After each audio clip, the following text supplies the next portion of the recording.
Та шөнийн 1-3 цагийн хооронд тогтмол сэрдэг үү? За эсвэл хаврын үйлрэл та илүү их нойргуудалд өртдөг үү? Энэ маань уламж дамгаа ухааны хувьд элэг цусны үйл ажиллагаа тэнцвэргүй болсны нэг дохио гэж үздэг.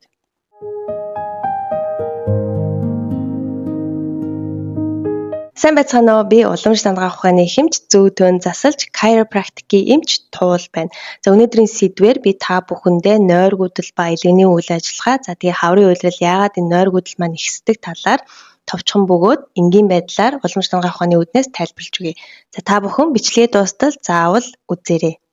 Уламж дамгаа ухаанд элэгний хамгийн чухал үүрэг бол энергийн урсгалыг чөлөөтэй урсгахад байдаг. За тэгээд сэтгэл хөдлөлийг бас удирддаг. Мөн цусыг хадгалдаг юм чухал үүрэгтэй эргэтэн байгаа. За элэг маань цусыг хадгалж шөнийн цагаар бие тархин маань амраахад чухал үүргийг гүйцэтгэдэг. Өөрөөр хэлэх юм бол бидний шөнө унтаж байх үед элэг цусыг хоргуулжуулах процессыг илүү явуулаад энэ үед тархи амрах нөхцөл бүрддэг гэсэн үг. Хэрвээ элэг цусны энерги гацсан, зогсонгорсон тохиолдолд элэгний энэ шүн явуулдаг хоргуулжуулах процесс алдагддаг. За ингэснээр энерги чөлөөтэй урсахгүй болоод элэгний чи энергийн зогсонгошил гэж зүйл маань үүсдэг.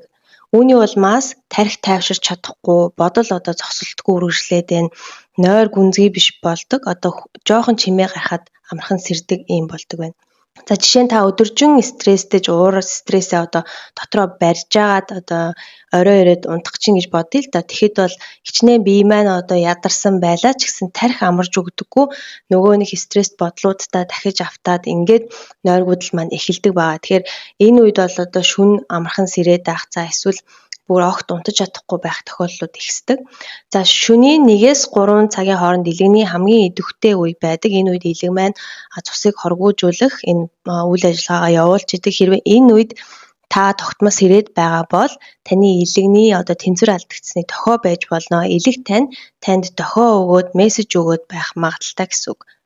Хавар бол элэг хамгийн идэвхтэй байдаг үйлрэл. Хэрвээ аль хэдийн элэгний тэнцвэргүй байдал үүссэн тохиолдолд энэ үед шинж тэмдгүүд илүү тод илэрдэг.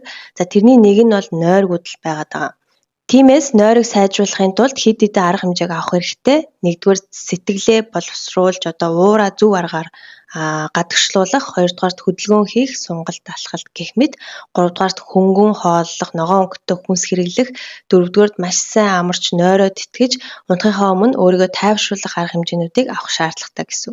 За би та бүхэндээ зориулаад 3 алхамд элгийг хоргуулжуулах, тэтгэх гарын авлага бэлдсэн байгаа. Та бүхэн гарын авлагыг авахыг хүсэх юм бол доор комент хэсэгт элэг гэж бичээд үлдээгээрэй. За мөн имэйл хаягаа над руу явуулчвал би таны имэйл хаягаар гарын авлагыг явуулъя. За мөн илүү системтэйгээр энэ талаар сурахыг хүсэх юм бол миний wellness cycle хөтөлбөрийн маань хаврын сургалт маань удахгүй эхлэх гэж байна.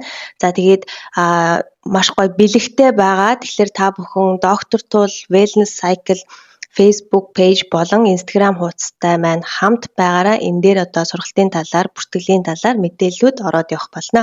Баярлалаа.